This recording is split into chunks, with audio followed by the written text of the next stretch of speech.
წამით ვიხსენებ სირაჯ ხანას ნაპირზე მტკვრისა და თეთრ ხალათში შემოსილი ერთი დალაქი მე ძველ თბილისზე მონატრებას გავატანო ფიქრსა სულ სხვანაირი გახლდათ მაშინ თბილის ქალაქი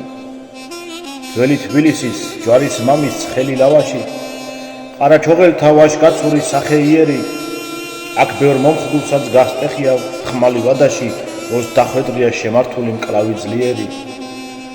ხონჩაზე სუფრა გაუშლია მოხუც მიარღნეს გულით სთავაზობს ყველა გამულეს ნაჟურს ვაზისა ხატვარ ნიკალას სავსე თასი დაალევინეს გულში დალოცა ალბათ ისევ მისი აქტრისა ირგვლივ მოისმის მელოდია ბებერი არღნის ქუჩაში მწყრივად ამოყავდნენ ჩემს წინ ვარდები აქვე გორაკზე კონტროლში და ბღავილი ბატკნის და ეზოებში მხიარული ახალგაზრდები კინტოთა ცეკვას ძველებური იერი ახლავს ძველი თბილისი კლავიშუშებს ნახმლ ვიარებს საიათნავა მის ტკბილ სიტყვებს სიმღერად ქარგავს დაჭიქა ღვინოს დღესაც ისევ გაიზიარებს ხარფუხელებო განთქმულებო თქვენი ხელობით ისევ გაფასებთ რას დამაკლებს დრო გარდასული აქ ძველ თბილისში მაშინ ისე ტკბიად უმღეროდით რომ ამ სიმღერას მე დავარქვით ჩემი წარსული